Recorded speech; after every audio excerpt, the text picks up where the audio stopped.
नमस्कार। प्रस्तुत है आज का चिंतन। विचार क्रांति के संदर्भ में हमें यह जान लेना चाहिए कि व्यक्ति की दृष्टि, आस्था और आकांक्षाओं का स्तर निकृष्ट हो जाने से उसका चिंतन और कृतित्व विकृत हुआ। दुर्भावनाएं और दुष्प्रवृत्तियां उत्पन्न हुई। फलतः हर क्षेत्र में अवांछनीयता उमड़ पड़ी। यही वह कारण है कि व्यक्ति को का नैतिक स्तर गिरा है और सामाजिक जीवन में असंख्य समस्याएं और उलझनें पैदा कर दी हैं। व्यक्तिगत गतिविधियां पतनोन्मुख होंगी तो समाज की संगठन शक्ति, सुव्यवस्था, समर्थता और समृद्धि लड़खड़ाती ही चली जाएगी। इन दिनों यही हुआ है। हमें हर समस्या का ऊहापोह करने की आवश्यकता नहीं। इस एक ही गुत्थी को सुलझा लेने से और सब गांठें खुल जाएंगी। अन्यथा मूल कारण जहाँ का तहाँ बने रहने पर सुधार या विकास के उपाय कारगर न हो सकेंगे। चिंतन की विकृति ने हमें संकीर्ण स्वार्थों की पूर्ति में सुख सुविधा खोजने का अभ्यस्त कर दिया है।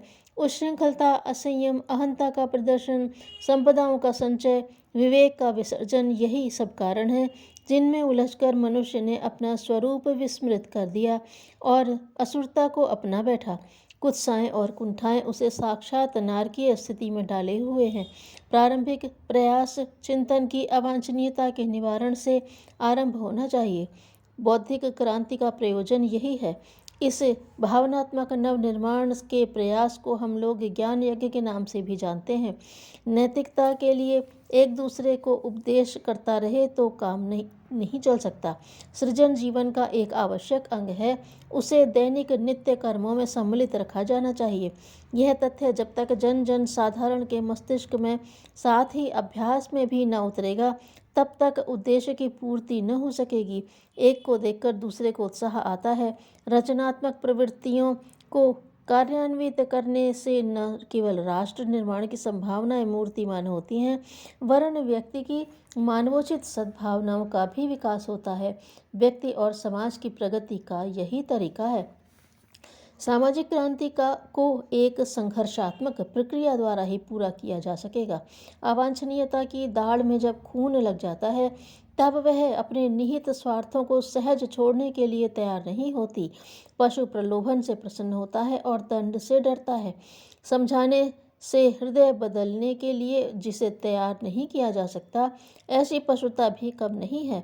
उसे दंड और विरोध से ही नियंत्रित रखा जा सकता है और निरस्त किया जा सकता है। कहा गया है कि धर्म स्थापना के साथ साथ अधर्म के उन्मूलन को भी समान महत्व देना होगा। बगीचे की सिंचाई के साथ माली को गुड़ाई, निराई और छटाई भी करनी पड़ती है। सामाजिक परंपराओं में मूढ़ मान्यताओं और अंधविश्वासों की भरमार है। शोषण और उत्पीड़न नए नए आवरण पहनकर आता है और भलाई की आड़ में बुराई के विष बीज बिखेरता है। मुख में राम बगल में छुरी वाली उक्ति आज पग पग पर चरितार्थ हो रही है। राजनीतिक क्षेत्रों में कथनी और करनी में कोई सामने नहीं दिखता। अंतर्राष्ट्रीय क्षेत्र में भी जो हो रहा है उससे मनुष्य जाति का भविष्य अंधकार में घिरता ही दिखता है। मनुष्य और अज्ञान की जोड़ी मनुष्य जाति को सामूहिक आत्महत्या करने के लिए विवश करने में लगी हुई है। इन परिस्थितियों में विचारों को बदलने, दृष्टिकोण में उत्कृष्टता का समावेश और भावनात्मक नवनिर्माण का प्रयोजन पूरा करने के लिए प्रशिक्षण के साथ साथ उन्मूलन की गतिविधियों में भी प्रखरता लानी पड़ेगी। कुछ व्यक्तिगत तथा कुछ सामाजिक दोष बढ़ते जा रहे हैं। समाज में कुरीतियां, अंधविश्वास अभी भी जीवित है। इनको बौद्धिक विकृति भी कह सकते हैं। उनके उन्मूलन के लिए बहुत कुछ किया जाना है। इसका प्रतिरोध न किया जा सका तो उनकी दुष्टता अनुनय विनय मात्र से रुकने वाली नहीं है। जब तक इन वर्गों को यह विदित न हो जाए कि इन दुष्प्रवृत्तियों को अपनाए रहने से लाभ कम और हानि अधिक है, तब तक वे सहज मानने वाले नहीं हैं। क्या करें? इसके लिए अनाचारी तत्वों के प्रति समाज में घृणा, असहयोग, विरोध, प्रतिरोध एवं संघर्ष की वृत्ति उत्पन्न करनी होगी। इन दिनों कुकर्मी लोगों को व्यवहार कुशल, भाग्यवान माना जाता है और जिन्हें उनका उत्पीड़न सहना पड़ता है उनके अतिरिक्त अन्य लोग न उनकी निंदा करते हैं और न विरोध। कई बार तो उन सफलताओं और उपलब्धियों की प्रशंसा तक की जाती है जो स्पष्टतः अनीति से उपार्जित की गई थी। दुष्प्रवृत्तियों से रोकने का कारगर उपाय यह है कि उनके विरुद्ध घोर घृणा उभरे। कोई उनकी प्रशंसा न करे और न सहयोग दे। उनसे साहसपूर्वक भिड़ा भी जाए और विरोध करने में भी पीछे न रहा जाए।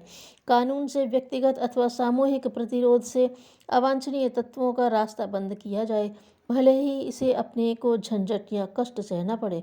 एक व्यक्ति के साथ किया गया अन्याय सारे समाज के प्रति किया गया अन्याय मानना चाहिए। दूसरों को सताया जाता देखकर हर व्यक्ति के मन में वैसे भाव उभरने चाहिए जैसे उसे स्वयं सताया जाता तब उभरते। हम मुसीबत में होते हैं तो यही चाहते हैं कि दूसरे लोग सहायता करने आए। दूसरों को इस स्थिति में पड़ा देखकर भी हमारे मन में वैसे ही भाव उमड़ने चाहिए और अनाचार से लड़ने के लिए हर व्यक्ति को आक्रोश एवं शौर्य साहस का प्रदर्शन करना चाहिए। ऐसा वातावरण बनाने में योगदान देना चाहिए जिसमें वैसी अनीति बरतना संभव न रह जाए। हर दुष्ट दुरात्मा को हर ओर से निंदा, भर्त्सना, असहयोग एवं विरोध प्रतिरोध का सामना करना पड़े। ऐसे ही प्रयास आज की बहुमुखी दुष्प्रवृत्तियों का उन्मूलन कर सकते हैं। परिवर्तन के प्राचीन इतिहास के साथ एक महायुद्ध भी जुड़ा हुआ है। इस बार भी उसकी पुनरावृत्ति होगी, पर यह पूर्वकालीन शस्त्र युद्धों से भिन्न होगा। यह क्षेत्रीय नहीं, व्यापक होगा। इसमें विचारों के अस्त्र प्रयुक्त होंगे और घर घर में इसका मोर्चा खुला रहेगा। भाई भाई से, मित्र मित्र से, स्वजन स्वजन से लड़ेगा। अपनी दुर्बलताओं से हर किसी को स्वयं लड़ना पड़ेगा। परिवार को सुधारने के लिए मंत्रणाएं, प्रेम, आग्रह, यहाँ तक कि भूख हड़ताल, मौन धारण, असहयोग आदि का सहारा लेकर उन्हें सन्मार्ग अपनाने के लिए विवश करना होगा। समाज में फैली हुई दुष्प्रवृत्तियों से असहयोग, विरोध, संघर्ष के तीनों उपाय काम में लाने पड़ेंगे। इस प्रकार नैतिक, बौद्धिक और सामाजिक क्रांति के साथ जुड़ा हुआ एक अति प्रचंड एवं अति व्यापक किंतु अनोखा महाभारत लड़ा जाएगा। अधिक काम से मनुष्य नहीं थकता, थकता है अन्य मनस्कता और अस्त व्यस्तता से। धन्यवाद।